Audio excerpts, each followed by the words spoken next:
podcast revolucionou dando voz a todos, mostrando que é possível qualquer pessoa ter a sua própria emissora.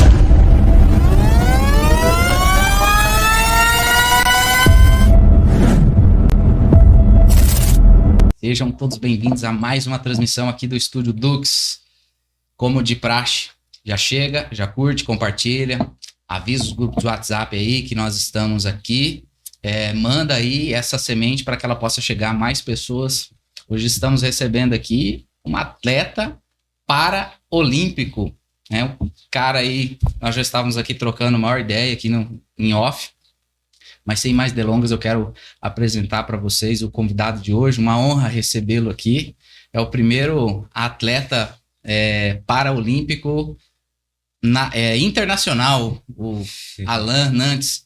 Se apresenta aí, meu irmão. Quem é o Alan Nantes pela sua ótica?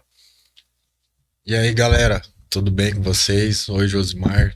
Prazer estar aqui com você. Prazer é meu, meu irmão. Então, a gente está vindo aí num campeonato pan-americano recente que a gente teve. Sou atleta de paracanoagem, como você disse, paralímpico, né?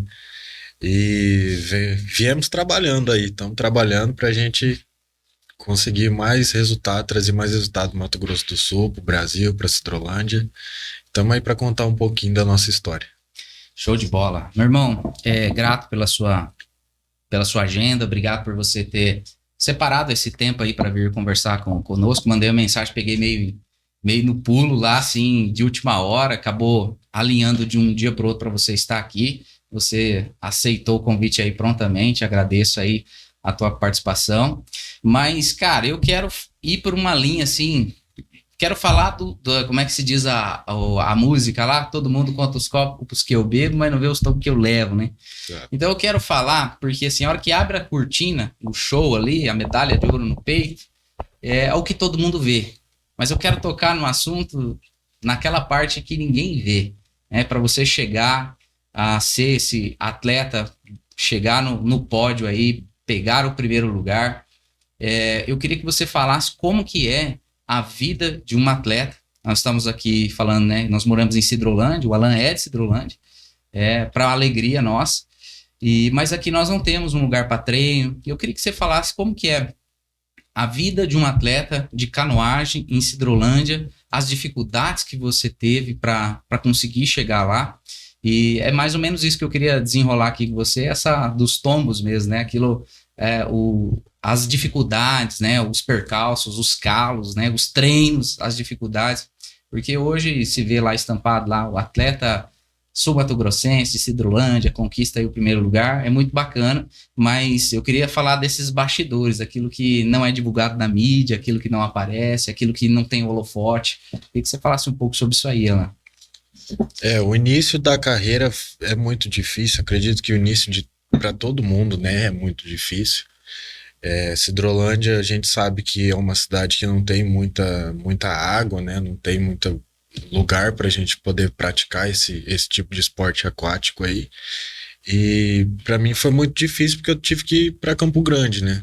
Campo Grande também não tem muito onde fazer. Mas lá o pessoal tem uma turma que já treina há um tempo, que eles fazem ali no Parque das Nações, né?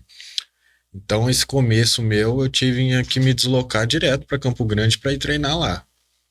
Então lá que tá os treinadores, lá que tá o pessoal que já rema tem um tempo. Então esse início meu foi bem complicado. Tinha que pegar ônibus, não tinha carro, assim, não tinha apoio, não tinha recurso financeiro nenhum. Mas eu me propus a fazer isso, como tudo que eu faço na vida, eu vou até o fim, né? E meti a cara e fui.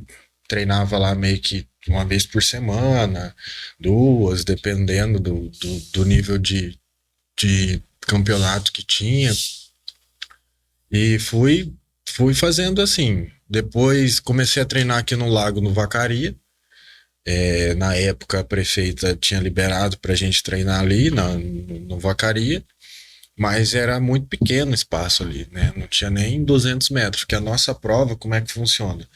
Eu sou focado na paracanoagem de velocidade, né? Então a velocidade nossa, ela tem 200 metros de água pra gente fazer a prova.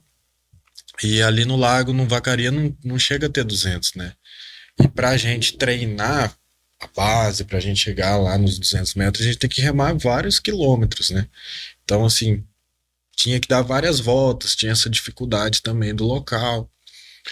Aí depois eu pensei assim, poxa, mas tem um lago numa fazenda ali que eu sei que é um lago grande. Vamos lá olhar. Aí fui com o pessoal, olhei esse lago, falei, cara, que vai ficar perfeito. E o dono dessa fazenda é o Lúcio Bastos, né? E aí liguei pro Lúcio, fiquei tentando falar com ele, aí uma hora consegui, falei com ele, ele liberou, falou, não, pode, tá de boa, pode treinar aí à vontade. Precisar alguma mão, alguma coisa aí, deixa os barcos aí, tá tranquilo. E aí comecei a treinar no Lúcio ali, na Recanto, né, na fazenda. E aí fui treinando, aí foi que eu comecei a evoluir, né? E a gente começou a dar resultado. Foi conquistando algumas provas aí, foi ficando em terceiro, foi chegando, foi subindo, segundo, e até a gente conseguir essa Tava faltando conquista. essa daí, né? Tava faltando a de ouro na estante, né? Você tava falando ali que bateu muito na trave, né? Pegou muito vice, vice, vice, vice. E a gente tava aqui conversando em off, que dá um upgrade, né? O pegar o primeiro lugar, porque depois de você participar de várias provas, bater no segundo, bater no segundo, bater no segundo, vai mexendo um pouco, imagino, com as emoções e a ansiedade. Como é que fica nessa? Puxa, agora vai, e aí bate no segundo de novo. Como é que você É, passou por essa fase aí de não desistir? como eu penso assim, eu tava até falando com você por fora ali, eu acho que isso é bom para fortalecer a humildade da gente, né? Porque se a gente começa já ganhando alguma coisa, a gente não tem tanto aquela inspiração, aquela motivação de eu preciso fazer mais, eu preciso dar um gás a mais. Então, esses vices aí, essas batidas na trave, acho que foi para fortalecer essa questão, essa parte. Eu nunca duvidei da minha capacidade de ser campeão algum dia. Mas isso me fez ter mais força, mais resiliência, né? Mais aprendizado. Quando a gente quase consegue alguma coisa, a gente fala, tem que, na próxima vou dar mais sangue, vou melhorar. Então isso cada vez mais vem elevando. E o interessante é que quando eu melhoro alguma coisa, os outros atletas também melhoram. Aham. Ninguém quer perder, né? Então o pessoal tá ali, eles estão olhando, tá ali. Eu posto alguma coisa de treino, eles estão olhando. Então a gente evolui, todo mundo evolui. Então esses vícios aí que eu fiquei, falei, não, é pra melhorar. E agora consegui nesse Pan-Americano que a gente teve, medalha de primeiro lugar, e é satisfatório demais. É que tava faltando na estante mesmo. Ô, Alan, deixa eu te perguntar, tem algum atleta assim que foi casca grossa, assim, que você sempre tá participando e o cara tá junto com você e o cara é um cara que fica batendo de frente com você ali e vocês ficam brigando ali brigando que eu falo assim, rivalidade, né? Um disputando ali na cola do outro. Tem algum atleta aí que te deu mais trabalho? Então, na verdade, nós temos três no Brasil. Eu sou um deles, que é assim, sempre é os pódios, né? Que é o Rodrigo de Cerro Azul, no Paraná, o Rodrigo Board, e tem o Glendel Moreira, que é do Rio de Janeiro. Então, assim, é nós três que sempre tá rivalizando aí e tal. Eu e o Rodrigo, a gente tem uma amizade a mais, a gente é bem comunicativo um com o outro, a gente gosta um do outro, assim, tem essa rivalidade na água, mas fora dela a gente é bem parceiro, bem amigo, troca experiência, a gente sempre tá falando das adaptações, dos barcos, de estilo de remada, do jeito de treinamento, a gente até tem uma um pensamento de treinar junto ano que vem, pra gente Legal. ser meio que o sparring um do outro, né? Então, motiva, né? Eleva o nível, né?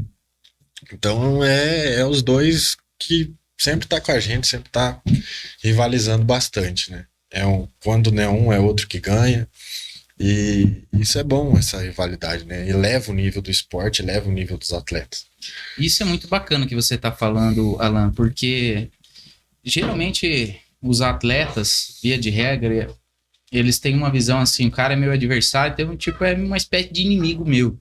E na verdade é adversário ali na prova, né? Mas fora da prova, eu acredito que tem que ter mesmo essa mentalidade de um ajudar o outro, mas eu vejo que em linhas gerais não é bem assim que funciona, né? A banda. A grande maioria vê assim um inimigo, né? Felizmente a gente tem muito disso no esporte, a canoagem não é diferente, mas a gente tem cabeça boa, sabe discernir essas coisas aí, e sabe que a emoção na hora da prova ela vem, fala mais alto às vezes, mas isso aí não é nada que abala a Faz gente, parte da brincadeira, né? faz parte do esporte. Ô Alan, deixa eu te perguntar uma coisa. Você sempre teve essa tendência por esporte aquático ou isso aconteceu mais pra frente? Quando que despertou isso na sua vida, esse interesse pelo esporte aquático? Então, eu sempre gostei de treinar na academia, né? Sempre fiz academia desde os meus 13 anos aí, a gente puxa ferro e tal.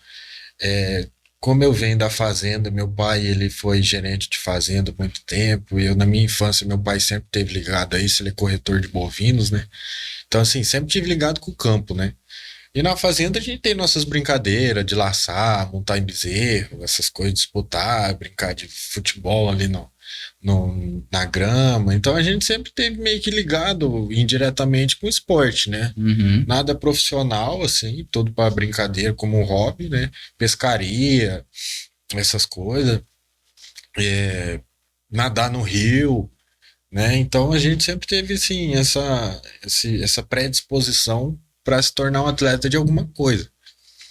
E o que me ajudou mesmo foi quando eu tive meu acidente, né? Eu tive meu acidente em 2020, que eu fiquei na cadeira de roda.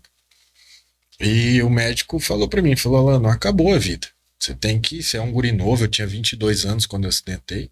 Falou, não, pô, você tem que ir pra cima, você tem que lutar, né? Não, não acabou a sua vida. Isso aqui é um recomeço. Aí ele falou, procura um esporte pra você fazer. Tem muito esporte adaptado. E aí eu fui procurando, e na época a gente estava em plena pandemia e tava as Olimpíadas de Tóquio, né? E por coincidência, a canoagem no Brasil, um atleta brasileiro ficou em primeiro lugar nessa Olimpíada, que foi o Fernando Rufino. Ele foi o campeão paralímpico ali na canoagem, na modalidade dele lá. E aquilo tava muito em ênfase nas redes sociais, né? E eu caçando aquilo lá, eu olhava, volta e meia dava Fernando Rufino no Instagram e tal, enfim. E aí eu falei, cara, canoagem. Aí fui pesquisar sobre, né? Eu não sabia muito sobre o esporte, né? Tinha remado uma vez, assim, só como turismo também, né? E aí eu fui caçando sobre o esporte. Fui vendo, falei, tá aí, vou praticar, né? E aí fui vendo a entrevista dele, ele falando e tal, que foi. Aí mandei mensagem pra ele no Instagram. Aí ele me respondeu, acho que deu uns 3 dias lá que ele tava lá em Tóquio, e depois ele me respondeu, ele falou do treinador do Admir Arantes, que tem em Campo Grande. Ele falou, tem um treinador aqui em Campo Grande e tal, fala com ele, vê se dá jeito pra coisa, né? E fui fazer um teste lá. E aí foi que eu comecei a fazer canoagem. E aí foi levando mais no lado profissional, né?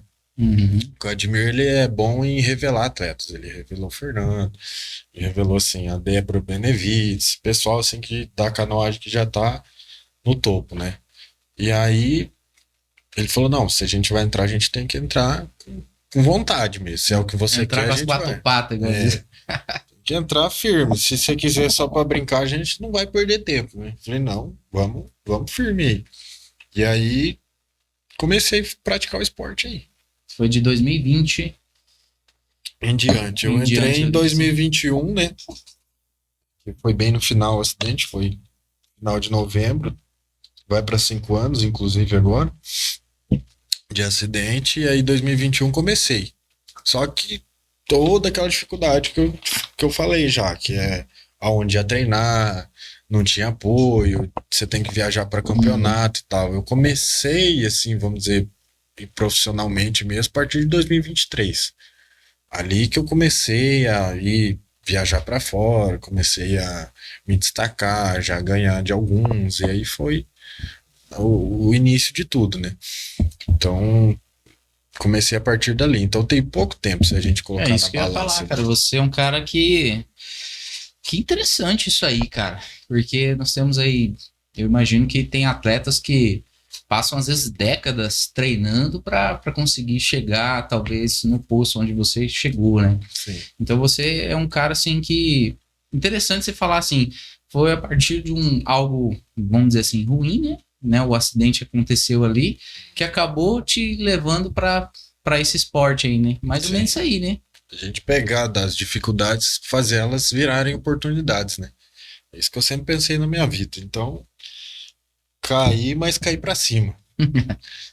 Isso aí pra mim é uma frase que eu sempre tenho na minha cabeça, né? Então, depois desse acidente que mudou tudo, as coisas ficaram difíceis, mas eu achei um ponto de saída, uma válvula de escape ali, que é o esporte. E acho que isso também me fez ter mais destaque no esporte. Pegar toda a minha dificuldade e colocar nos treinos, colocar na água, colocar na vida. E fui conhecendo novas histórias, novos cadeirantes de outros tipos de dificuldade. E aquilo me inspirou mais ainda. E a cada campeonato, cada treino, eu me inspiro mais ainda nessas coisas, né? E aí me tornei meu próprio herói, assim. Cara, que legal, cara. E podemos falar um pouco mais sobre o acidente ou Pode, pode. vamos falar porque eu imagino que deve ter algumas pessoas que vão nos assistir que podem estar na situação que você estava há 5 anos atrás, né? Aconteceu algum acidente, a pessoa perdeu alguma movimentação e aí às vezes a pessoa entra num estado ali de depressão, que nem você falou, né? A vida parece que acaba ali. E eu acho você com essa medalha no peito aí é melhor do que ninguém para falar a essas pessoas que porventura pode estar nos ouvindo aí, nos vendo. E o que você poderia dizer para alguém que, com a sua história, com a sua bagagem, você teve depressão? Como é que você passou por esse momento? Foi um momento muito difícil na sua vida? Você se escorou em quê para te ajudar a sair dessa possível? Não sei se você teve alguma baixa, imagino que sim, né? Você ficou emocionalmente abalado com isso ou você virou a chave e bora e é isso aqui mesmo? Como é que foi esse período para você? Então, Josmar, na verdade, quando eu fiquei na cadeira de rodas, assim, que eu caiu a ficha, eu fiquei assim, a gente sente. Vou falar que Imagino. não. A gente sente assim, pensa assim, putz, e agora? Porque eu tava no auge da minha vida, assim. Eu ia começar a faculdade, eu ia fazer veterinária na época, tinha acabado de ser promovido num trabalho que eu queria, eu trabalhava com vendedor de peças, né? Aí eu virei chefe na área ali, numa empresa ali, e tipo assim, minha vida tava em ascensão, né? Tava Uhum. decolando. E aí quando, pá, fiquei na cadeira de roda, pensei, putz, acabou tudo isso. E agora? Porque eu não era um atleta, eu não sabia o que eu ia fazer da vida, Uhum. não sabia nem como é que eu ia ir no banheiro, E muito vamos jovem colocar. também, E né? novo, né? Mas assim, sempre tive a cabeça boa, sempre tive muita fé, sempre assim, pensei na maneira de solucionar os problemas, né? Eu sou uma pessoa que eu soluciono os problemas, eu não levo problema. Eu procuro o melhor jeito. Putz, aconteceu esse problema aqui, beleza, vamos resolver ele de que forma? Nunca fui de ficar me lamentando, né? Caiu, levanta. Sempre fui, sacode a poeira e levanta. E assim, isso me ajudou muito nesse processo, nessa reabilitação, né? E fui vendo outras histórias de outros cadeirantes, como é que ficou, foi me inspirando, assim. Poxa, eu vejo o cara. Tem um rapaz lá que é atleta de canoagem também, que é o Igor Tofalini. Eu vi o cara tirando leite, eu vi o cara montando a cavalo. Falei, rapaz, por que eu não vou fazer isso aqui também? E aí foi onde eu fui virando a chave, né? O que Uhum. era algo ruim foi se tornando bom. Minha família, assim, sentiu mais do que eu até. Meu pai, minha mãe, assim, ficou muito triste no começo. Olhava, chorava, não conseguia nem conversar às vezes, e eu tranquilo ali. Já no hospital eu já tava tranquilo. Acidentei, o médico olhou para mim e falou: "Ah, felizmente não vai andar mais. Machucou feio sua coluna. Agora é só Deus mesmo e fazer o que tem que fazer. Se apegar com Deus e ir pra cima, né? Eu falei, não, deixa, tranquilo. Agora é eu e ele, né? Então, Deus é Deus de milagres, né? Não tem que ficar se lamentando. E se ele tiver pra mim, tiver essa missão minha for na cadeira de rodas, que é levantar, salvar vidas, eu vou fazer, eu vou cumprir o papel que eu tenho pra fazer prontamente com um sorriso no rosto. Não tem nada que me queixar, não. E o esporte pra mim foi onde foi esse divisor de águas, né? Foi para mostrar mais ainda que eu posso, eu quero. Se eu quero uma coisa, eu vou atrás, eu conquisto. Eu sei que o início não é fácil, cadeira de roda não é fácil a gente passar, mas é uma coisa que a gente tem que se habituar com isso. Deus deu a dificuldade, não foi porque a gente é fraco, né? Deu porque a gente consegue superar aquela dificuldade, né? Não dá uma cruz que a gente não pode carregar. Cara, isso aí. bacana isso aí que você tá falando, Alan. Eu vejo assim, cara, a pessoa que está te assistindo. Por isso que eu quis ir por essa linha do bastidor, né?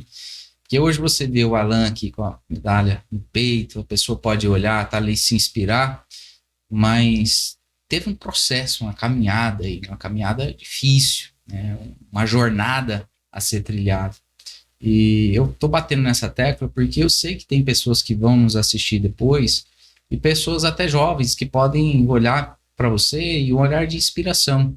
Eu não sei se você tem noção da grandeza que você já é, né? Pela essa superação que você teve e tudo que você passou na vida e hoje, né, conseguir seguir em frente, né? Porque tem muitas pessoas, Alan, que quando recebem um diagnóstico desse, a pessoa, o mundo dela acaba, ela vira um zumbi ali, a vida dela acaba.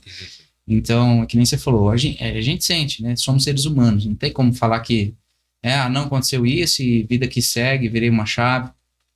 É difícil. Mas tem pessoas que não conseguem se reerguer depois de um tranco desse. Então, assim, eu vejo você com uma fonte de inspiração para muitos jovens aí, não diria nem atletas, mas pessoas que possam olhar para você, pô, cara, que legal, aquele cara conseguiu lá e é possível, né? É possível conseguir também.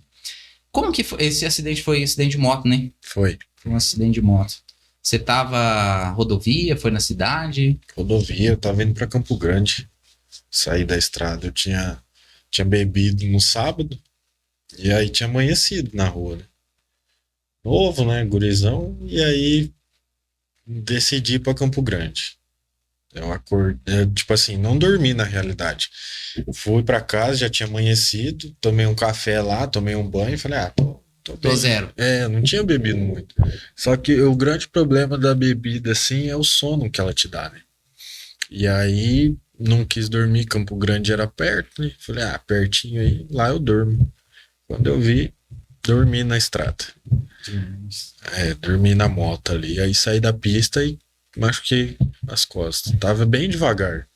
Você Mas chegou acho a que- envolver em um acidente com outra pessoa ou você simplesmente Não, caiu? só eu Só saí da você mesmo. estrada. Graças a Deus, foi só eu mesmo. Saí da estrada. E aí machuquei as costas, coluna, né? Fiquei tentando levantar lá na hora que agravou o quadro. E foi isso que aconteceu. Caramba, que coisa. Moto qualquer coisinha, ela já foi, né? O para-choque é o cara que tá em cima dela, né? Você tocou também num outro ponto interessante, cara. Eu recentemente recebi um podcast anterior aqui, o João Guilherme. Abraço aí pro João, tenho certeza que ele vai assistir, que ele assiste todos os episódios aqui.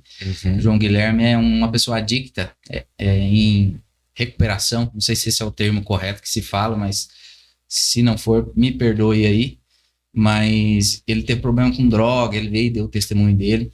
E eu vejo assim, cara, bebida alcoólica.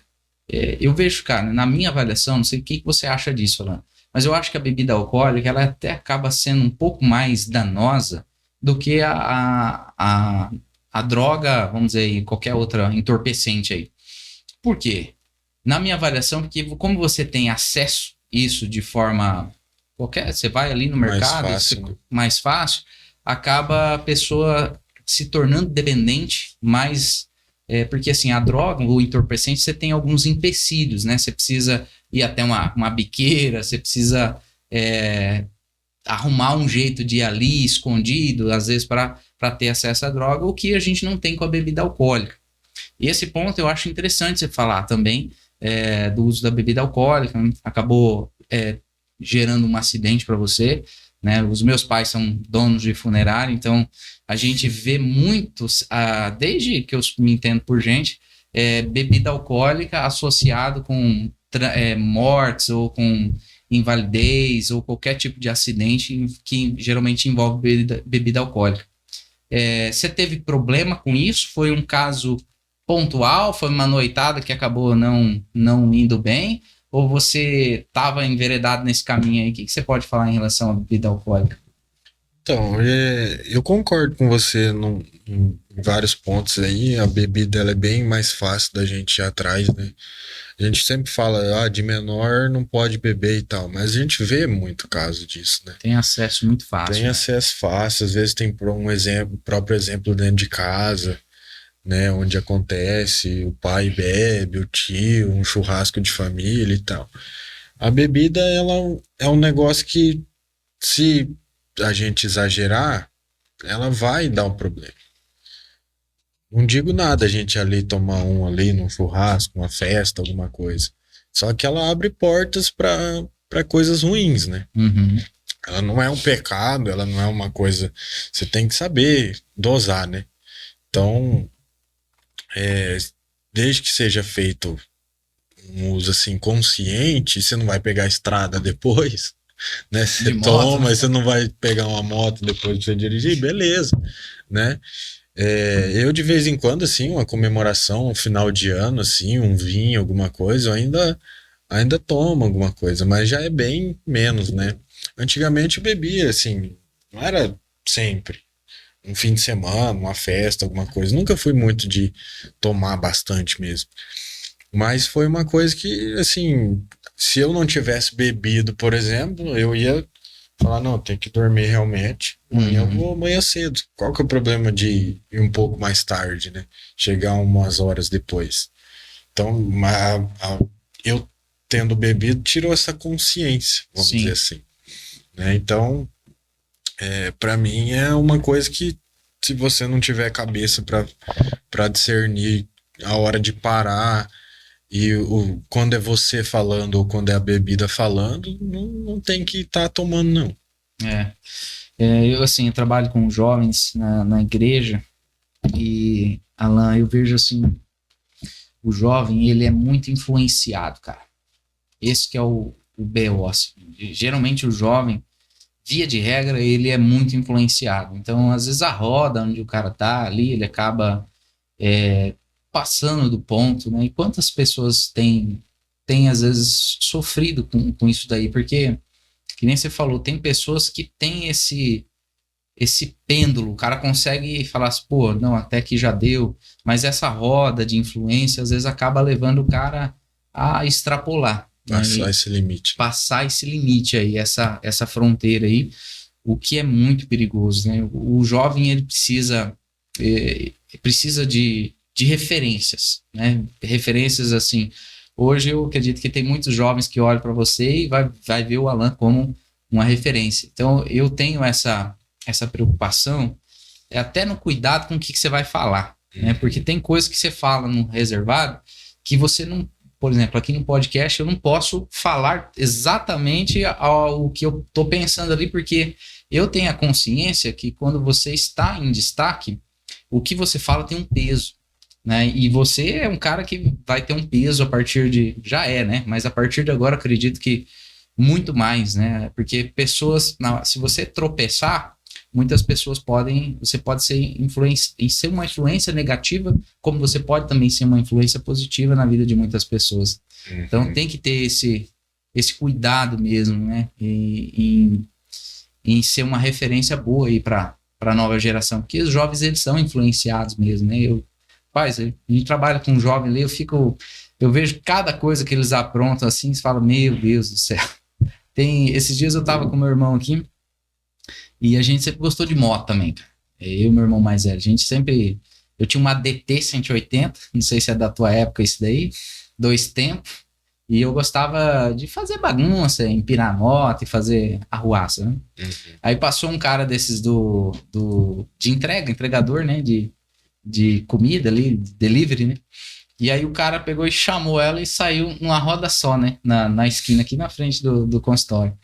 Aí eu só dei uma olhada pra ele assim, ele olhou pra mim e a gente começou a rir. Falei, cara, alguns anos atrás a gente tava fazendo essa mesma coisa, né? Mas com a maturidade você vai vendo, cara, que a gente corre às vezes alguns riscos que são desnecessários, né? Sim, com certeza. Essas coisas ajudam mais ainda a gente abrir o olho e conscientizar as pessoas, né? Porque, por exemplo, assim, eu não posso falar de uma coisa que eu não vivi, que eu não sei. Agora, se eu vivi, se eu passei por aquilo, eu tenho mais ainda como falar. Como é que Sim, você vai falar da bebida se você nunca bebeu? sim, sim. Um exemplo, né? Então é mais ou menos por aí. Só que, assim, o jovem ele tem que realmente se inspirar em coisas boas. Tem que pegar uma pessoa, tem que ter referências boas e tudo é em casa, né? Tudo são os pais, né?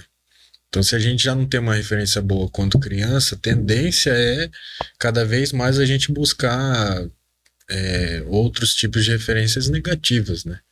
Então, os pais que estão em casa, eles têm que saber o que que eles falam, o que que eles fazem na frente dos filhos, porque eles são um reflexo do que são os pais, né?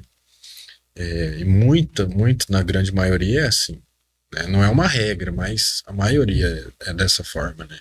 Então, até a pessoa criar uma consciência de que ela que é dona da própria vida e não os pais ou não as influências que ela vê, demora um pouco, né? E o mundo hoje está muito ligado à internet. Então a gente tem muita coisa, muita informação em tempo real. Às vezes a gente não sabe discernir muita coisa. E isso não é só do jovem, isso é desde a criança até o mais idoso ali. Sim. Todo mundo tem acesso a essa informação. Então a gente tem que tomar cuidado com o conteúdo que a gente Saber absorve, filtrar né? também, né? Exatamente. Então a gente tem que ver esses tipos de situação, né? Você estava falando do exemplo, né? Diz que os pais, os filhos, eles olham mais o exemplo do que o que propriamente está sendo dito, né? Porque diz que o exemplo fala mais alto do que a voz, né? Sim. E você falou do contexto familiar, e eu lembrei aqui, eu vi uma postagem meio rapidamente ali, você falando do seu sogro. Então, já que nós entramos na pauta da família, eu queria que você falasse qual que foi a participação. Eu vi um post ali muito rápido, dei uma stalkeada no seu Instagram, Uhum. e aí eu vi você fazendo um post falando do seu sogro ali, nessa caminhada sua atlética, vamos dizer assim. Qual que é a participação da família e qual a participação do seu sogro aí, né, nessa medalha que está aí no seu peito?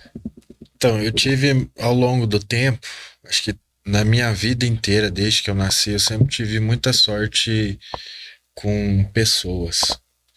Pessoas que me ajudam, me ajudaram de alguma forma, né? E como atleta, depois da cadeira, acho que isso intensificou ainda mais. As pessoas me olham assim, falam, quer uma ajuda, quer uma mão em alguma coisa, precisa de alguma coisa. E o meu sogro, assim, eu acho que eu tenho ele como um parceiro. É um cara, ele é bem novo, ele tem acho que 40 e poucos anos, assim, não tem muita diferença de idade. É um cara bem tranquilão, assim, né? E ele não nega o esforço. Desde que a gente se conheceu, assim, ele sempre me ajudou, monta a cadeira, tira a cadeira do carro, coloca, me empurra às vezes, né? E eu nem preciso falar. Ele me ajuda muito. Acho que a família inteira da minha namorada eles são assim, de ajudar as pessoas, né? E isso me ajudou bastante a ganhar esse campeonato, vamos falar assim. Que ali em Corumbá, que foi o campeonato, ali na parte ali é muita pedra. É uma prainha assim com muita pedra. Então, pra gente que é cadeirante, fica difícil a gente ficar rodando ali, né? Uhum. Até a gente fez um vídeo brincando do Rufino, falou: não, o cara do tamanho desse braço, ele não precisa de ninguém ajudando ele, não, né? Mas assim, acho que. Ele é zoeira, né? Mas a gente tem que. A gente tem que ter essa noção de ajuda, né? Tem muito cadeirante, Josi, isso é até bom falar, que não gosta. Então, eu ia te perguntar isso exatamente. Tem pessoas que elas não gostam, né, de ser Não, ajudadas, né? não gosto que encosta na cadeira, tudo é do jeito. Eu acho que tem muito, eu tava até falando disso com o meu sogro até, tem muito cadeirante que é chato, cara. Eu viajo para campeonatos diretos aí, vejo muito tipo de cadeirante. Tem gente que prefere cair, mas não mete a mão nele. E aí, às vezes, as pessoas ficam assim, putz, eu tô vendo um cadeirante passando, ele quer ajuda ou não? Será que eu ofereço Uhum. ou não? E isso, às vezes, acaba prejudicando a imagem que a gente tem. A gente não tem, eu costumo falar, o cadeirante, ele não é um coitado. Ele é uma pessoa como normal, comum, ele só não anda. Mas, assim, se a gente vê, por exemplo, uma pessoa que anda normal, comum na rua, tá precisando de alguma ajuda, tá carregando uma escada de um lado, uma sacola do outro, a gente não vai dar Sim, ajuda? oferecer ajuda. Oferecer? Então, a mesma coisa com o cadeirante, a gente oferece. Quer? Beleza, a gente vai ajudar. Não quer? Tranquilo. Eu fiz a minha parte de oferecer. Se a pessoa não quer, problema dela, né?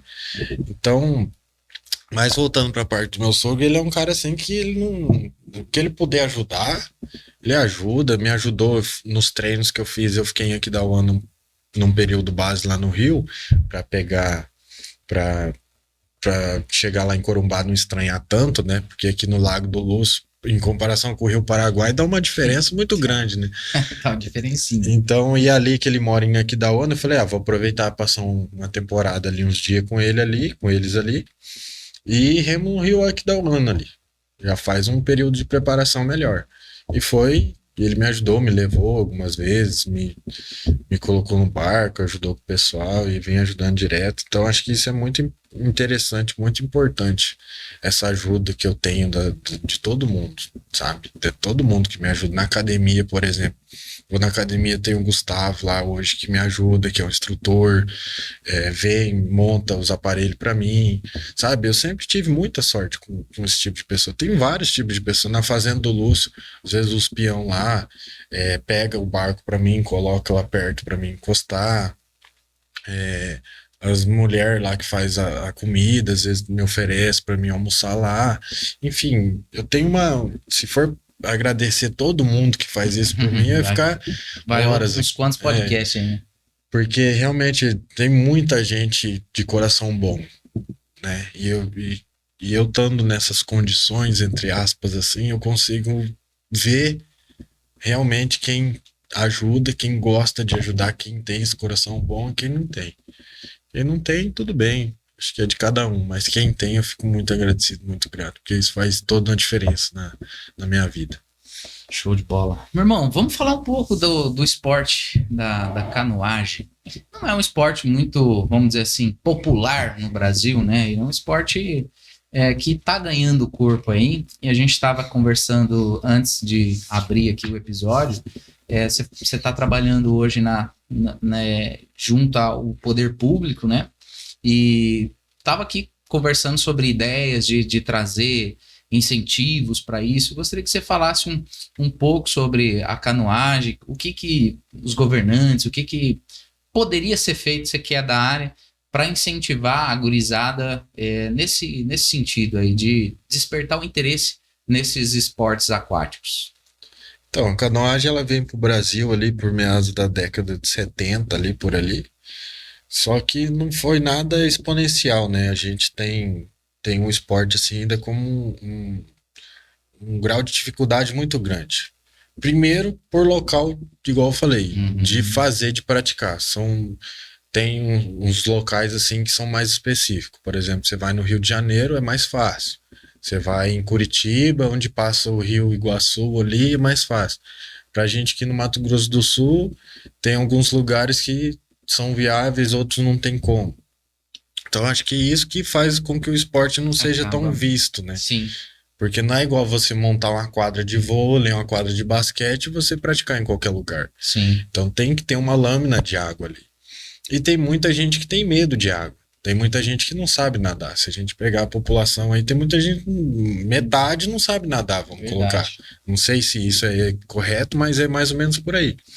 Então isso faz com que o esporte não tenha tanta ênfase no mundo, assim, né?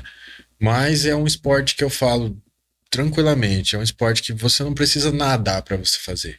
Ah, mas se eu virar o barco? Se virar o barco, vai ter gente para te auxiliar, você vai estar de colete, você não vai morrer. Então é um esporte que você pode fazer tranquilamente, né?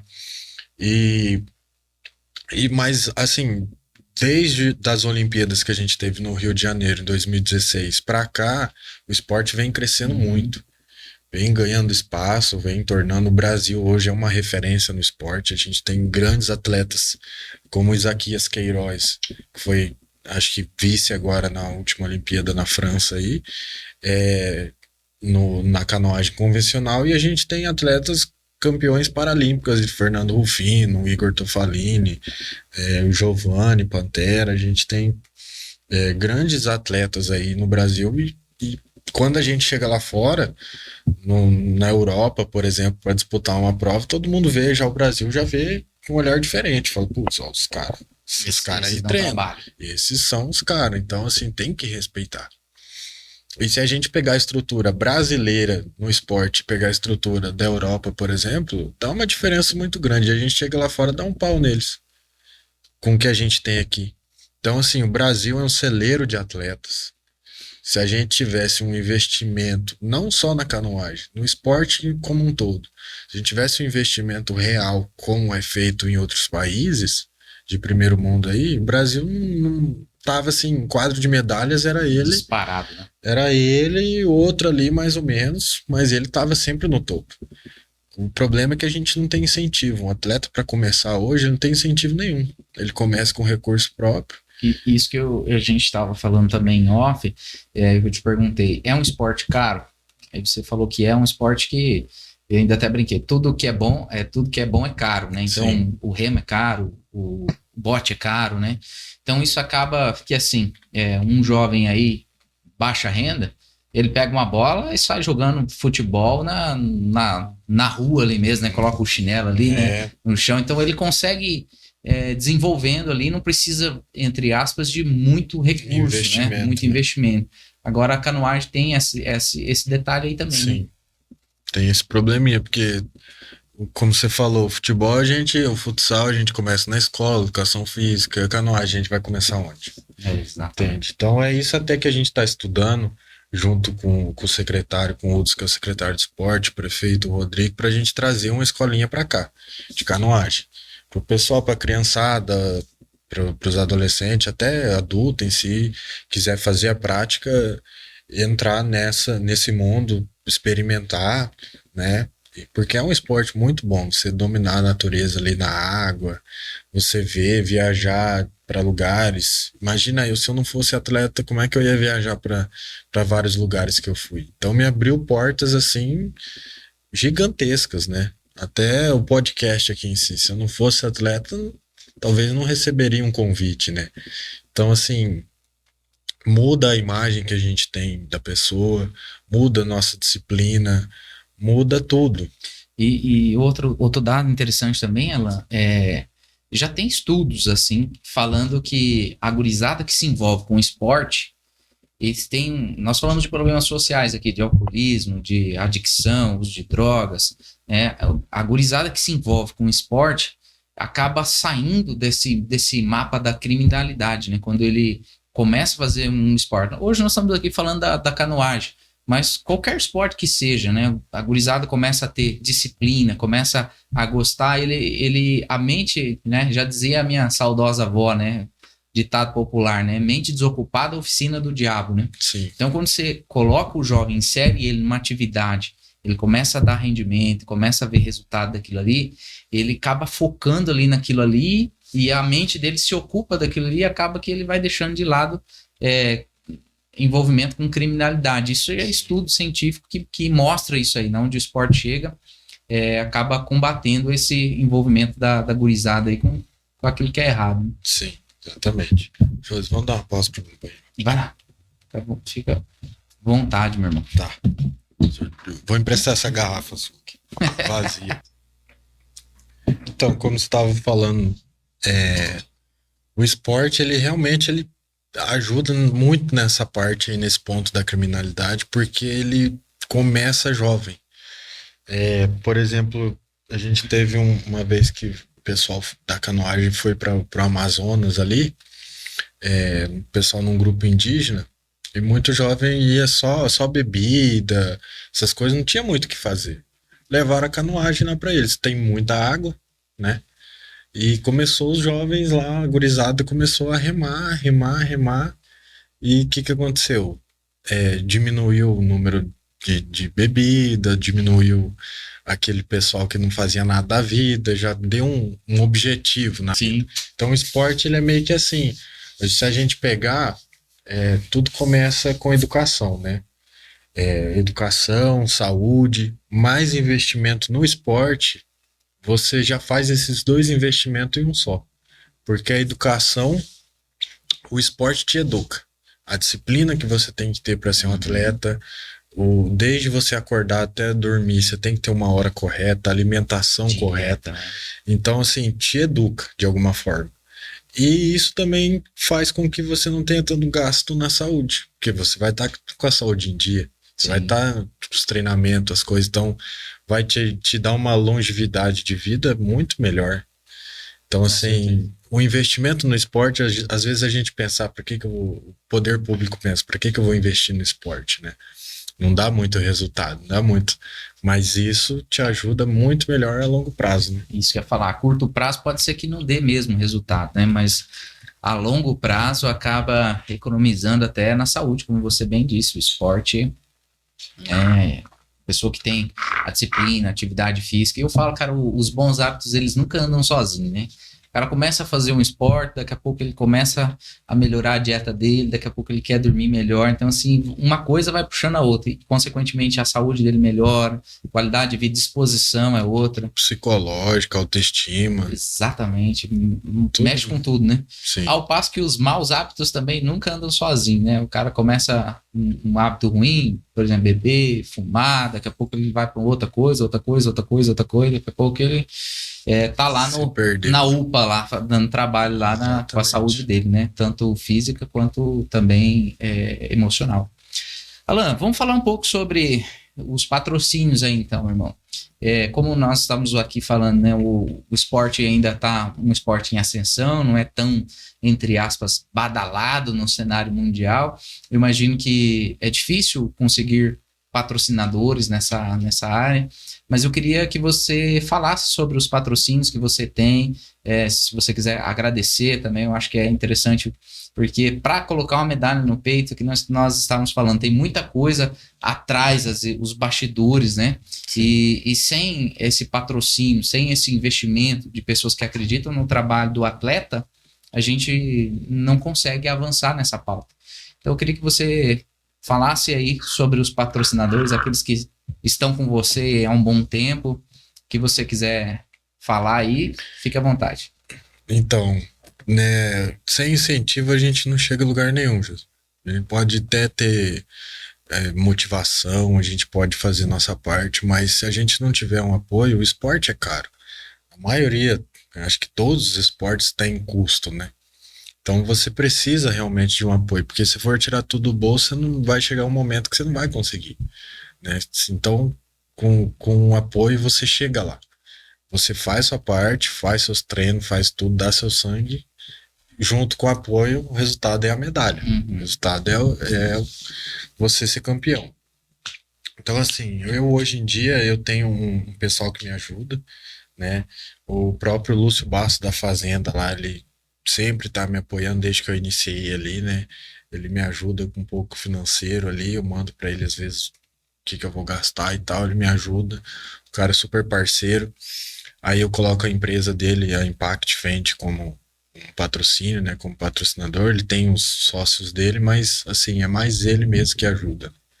Tem o pessoal dos Pavei, a Paline Pavei ali do NutriShop também me ajuda no mercado ali, as coisas, na alimentação. Então, o pessoal me apoia desde o início. Paline é uma pessoa super bacana, super gente fina, me ajuda aí desde sempre. Tem o pessoal da academia, da Arena Gym, né, que deixa eu treinar lá tranquilo, sem problema, faz muito tempo já. Quando estavam com a empresa de suplemento lá, com a JP Nutrition, lá me ajudavam também, um whey, uma creatina, as coisas. Então, o pessoal que sempre tá me apoiando, né, não posso deixar de falar deles. Recentemente, o Sicredi Pantanal, né? Fechei ali junto com o Elton, ali, o nosso gerente, fui para Maracaju. Agora o Sicredi está juntando com a União, né, de Campo Grande e com a Centro-Sul, se eu não me engano, que é de Dourados, que eles vão fazer uma empresa só aí, o Sicredi só. E estão nessa transição, mas o Sicredi que me apoia, me ajuda nos campeonatos aí.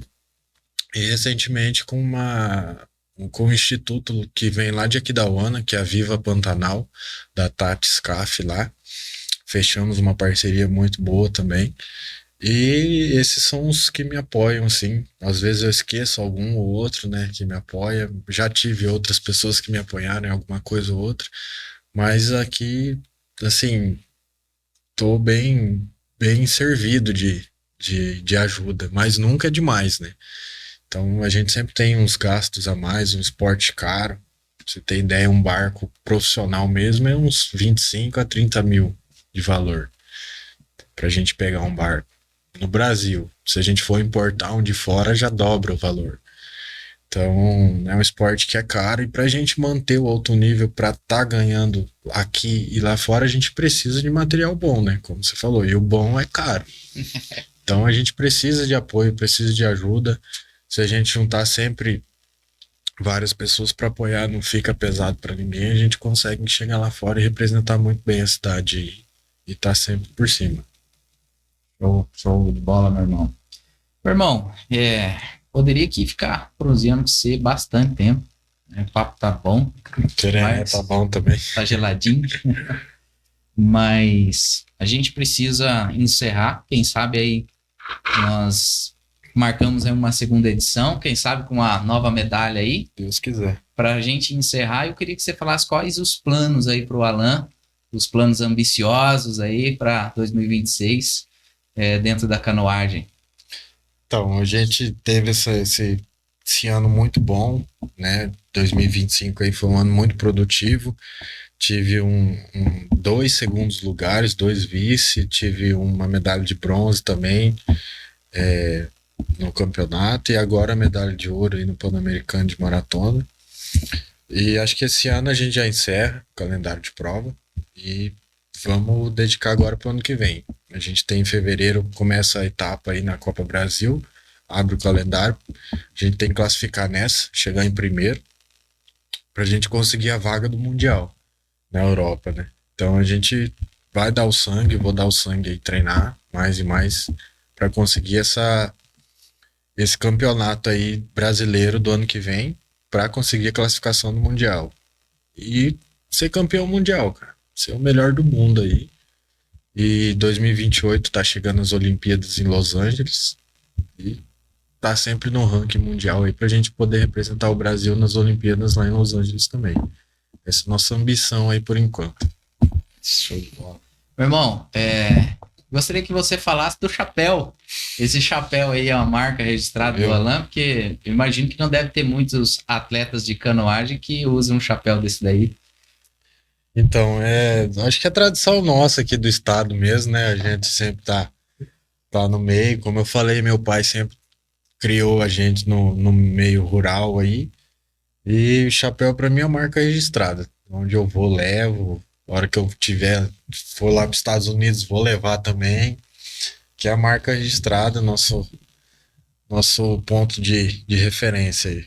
Então, tá sempre com ele aqui, a tradição nossa, levando a bandeira da cidade, do estado, nossa tradição para fora.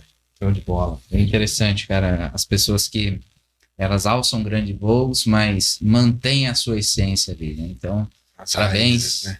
Você continue assim, que Deus preserve o seu coração nessa humildade, né? A gente não é falsa modéstia, não, mas eu olhando para você que eu vejo alguém simples, alguém que, né, tenta manter a humildade sob controle, né? Porque à medida que a gente vai crescendo, é tentador, né? Propostas e, né, os holofotes vão ficando sobre a sua vida, mas que Deus possa preservar seu coração nessa humildade e onde você for, que você possa ser sal e luz e que as pessoas olhando para você possam se inspirar, que você seja uma boa inspiração para a Cidrolândia, para o Mato Grosso do Sul e para o nosso Brasil. Obrigado aí mais uma vez pela agenda aí. Espero que a gente possa fazer uma outra edição aí com com mais uma medalha aí para engrandecer aí o nome do nosso estado e da nossa Sidrolândia. Obrigado, Alan. Forte abraço, que Deus te abençoe aí na sua jornada, que você possa galgar muitas conquistas aí na sua vida. Obrigado, Josmar. Obrigado pelo convite mais uma vez. Obrigado ao pessoal de casa que assiste a gente. Obrigado a todo mundo por estar aí. Obrigado a Lai do cafezinho, né? O tereré. E também precisar, estamos aí sempre, Jô. Estamos aí na cidade aí. Estamos treinando sempre aí. Como diz um amigo meu, a gente sobe a escadaria do sucesso, a gente tem que baixar mais 2 da humildade, né? Exatamente, gostei dessa frase. Então, para mim, vou levar para sempre essa frase aí. Sempre tentando ser o maior, mas também sempre com os pés firmes no chão. Parabéns. Obrigado. E para você que está nos assistindo aí até agora, não saia não cometa esse pecado. Isso aí é pecado mortal. Sair sem dar o like, ou de curtir, compartilhar, mandar essa live aí nos grupos do WhatsApp. O Alan aqui falou do cafezinho corajoso, né? Veio solitário, mas nas próximas edições aí, para os convidados, nós vamos providenciar mais alguma coisinha aqui para salgar também as palavras. Obrigado por você estar conosco, obrigado por você participar, você é um financiador disso daqui. E o melhor de tudo, nem precisa colocar dinheiro, é só dar o like, curtir, compartilhar, fazer isso aí para que essa mensagem possa chegar mais longe e a nossa voz possa chegar aí, sei lá onde, porque a internet não tem fronteiras, né? Então, essa mensagem vai ficar aí, esse dia histórico aí que nós estamos recebendo, esse atleta do nosso estado, isso muito nos orgulha. Um forte abraço para você, campo final, e até uma próxima. Tchau.